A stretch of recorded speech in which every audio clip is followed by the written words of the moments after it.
Hello, this is Victor. I'm here with a new unit in depth analysis, and this time I want to talk about the HQ Minister and Priest from the Adeptas Sororitas, keeping and looking the unit from the Adeptas Sororitas Codex.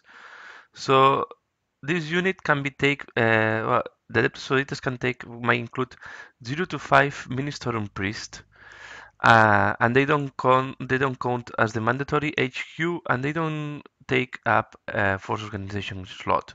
So they are like guys that don't count for anything except, yeah, you can take 0 to 5, and you can take as many as you want because they don't count as them in the organization force. So my for that you is costing 25 points each one of them, and they have weapon and ballistic skill 3, strength and toughness 3, 1 wound, initiative 3, 2 attacks, leadership 7, and 5 plus save. They are infantry character. They have the Ministerium, the unit one Ministerium piece. They have flak armor, last pistol, close combat weapon, frag and crack grenades, and the Rosarius, so they have 4 plus invulnerable save. And here we have the special rules, and I think this is the main reason why you take them. They are independent character, they can have war imps, and they have the zealot special rule. So zealot is mainly giving them fearless to him and the unit, and on top of that, the first round of combat you reroll any to hit rolls in close combat. So he have a lot of options. He can replace the last pistol for one of the following: an autogun, ball pistol, ball gun, plasma gun, and can take melta bombs. And they can take melee weapons, ranged weapons, and Ecclesiarchy and relics. So this guy, I will only take this guy if you are thinking to have a close combat unit or you want to use a blob unit. This guy is used for his abilities, not for his abilities on the special rules. It's not taken for his close combat abilities. It's taken because he has the War Imps and the Zealot. The War Imps, what they do, you roll a leadership test at the beginning of the close combat, and then if you pass the leadership test, you can choose if you want to reroll the uh, armor and invulnerable saves, or you want to give him a smash special rule, and then he will be AP2, or you want to give to all the unit repeat 2 wound special rules. I will put him. If you put him in a close combat weapon, you would like to reroll the armor save or to reroll the the 2 wound hit. I will not put any equipment to him. Why? If he's in a unit and he's the only character, he is going to be very uh, how it's called. The weakness is going to be the challenges. So he's going to be very weak against challenges because he's not really a close combat guy. Only 1 wound, and the Rosarius is not. Even if you keep him very well, he's not going to be a strong guy in close combat. So my suggestion is, don't touch him. Don't put him any type of equipment, because if there is any challenge, he will not fight, but you still have him for the rules. I think he's combining very well with the Ecclesiarchy Conclave that I'm going to watch next to him. And the only thing that I will give to him is all the Melta Bombs, because it gives some flexibility to the unit and is going to be the way that he can deal with vehicles, or in case you are assaulted by a Dreadnought, you cannot retreat because of the Zealot special rule. So it's better to have the Melta Bombs, at least you have some chances to do some damage to the Dreadnought or to the vehicle. Uh, and then I will not take anything except from the Ecclesiarchy relics. I will only take the litanies. The litanies makes him to pass automatically all the leadership tests when he's doing war hymns. As you can see, the leadership of this guy is not very strong. It's 7. He's not using normally the leadership because he's zealot, but if you give him the litanies for 15 points, then he will pass automatically also the litanies leadership. So the leadership test when he tries to do war imps. So for 40 points, you will have a guy that allow the unit to be fearless, to repeat to hit in the first round of combat, and then on top at the beginning of the combat you can choose if you want to reroll armor and invulnerable save or you want to reroll to wound. So taking this into account, this is combining very well and very strongly with the Ecclesiarchy Battle Conclaves. Okay, the Ecclesiarchy Battle Conclave is costing 30 points and is made of 3 Arcoflagellants. But you can upgrade any of the Arcoflagellants for 5 points to be a Death Cult Assassin or a Crusader.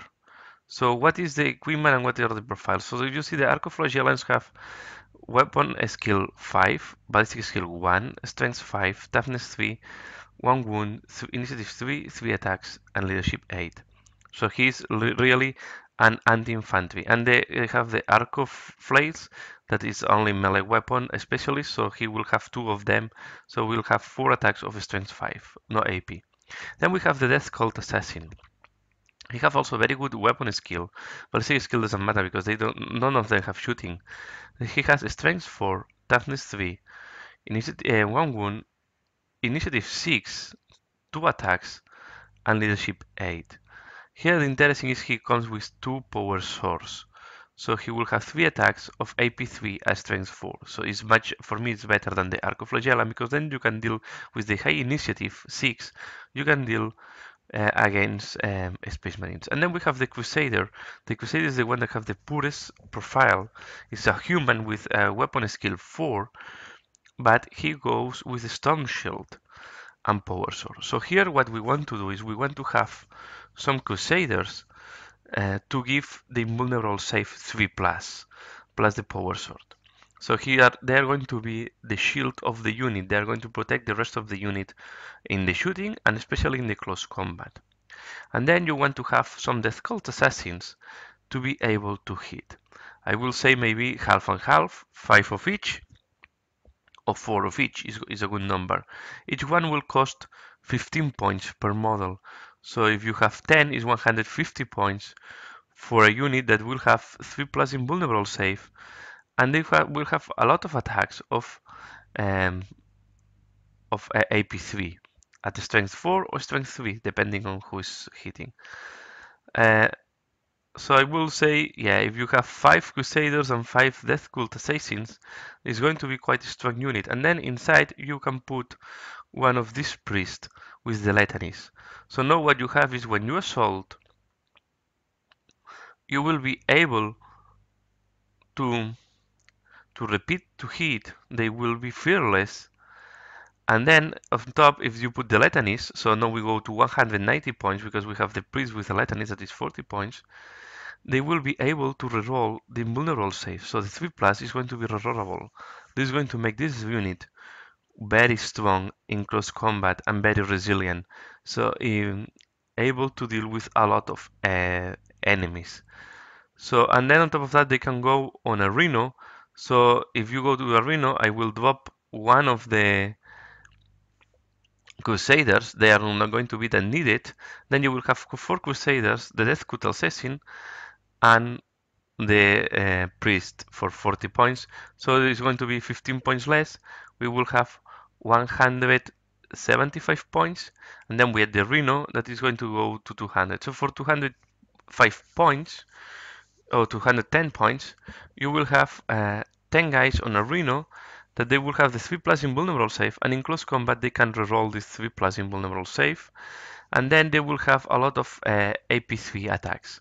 So this unit is going to be suitable, especially to deal with Space Marines or anything that have armor 3. If you have in front something with armor 2 with a strong weapons, also with the 3 plus invulnerable save rerollable, you're going to be also quite strong and you will be able to at least to block this unit for a while. Yeah, the rerolling of the priest is giving a lot of resilience to the unit. So this is how I see this and the priest. So the priest only makes sense if you can put him inside of a close combat weapon just to boost the rules. And I think he combines especially well with within in this codex. So if we only look at this codex, he combines especially well with the Ecclesiarchy Battle Conclave. You can think also to put him on the Repentia unit, to put the priest on the Repentia unit. He will use only half of his abilities because the Repentia unit is fearless, but at least to be able to reroll on the first round of combat, that is the most critical one for the Repentia, is also a very strong combination. So take the my conclusion is take the priest if you are going to include him inside of a close combat unit or inside of a blob unit that you want this unit to, for example, imagine instead of a unit of a 40 um, Imperial Guards. So this will make this unit super resilient, and with the fearless special rule, they will stick there for a long time. Within this codex, again, it combines very well with the Conclave and with the Repentia unit. And then for the Conclave, unless you know that you're going to fight against uh, Imperial Guard, if you're going to fight against Imperial Guard and you know this in front, the Archflagellants are better than the Death Cult Assassins. If you're going to play against the Space Marines, Death Cult Assassins are better than Archflagellants. So Archflagellants are very good against infantry without armor or very little armor. Death Cult Assassins are sweet to deal with armor 3 or 4. And then the Crusaders, I will always include them, the Crusaders, because they are the shield of the unit. You put them in front, and with the 3+ invulnerable save, they will give a lot of survivability to this unit. And normally I will say half of Crusaders and half of the other Archflagellants or Death Cult Assassins. So this is yeah, my summary on these two units. I hope you find it interesting, and you can see I didn't talk of any equipment about the priest because I consider the priest should not be equipped with anything.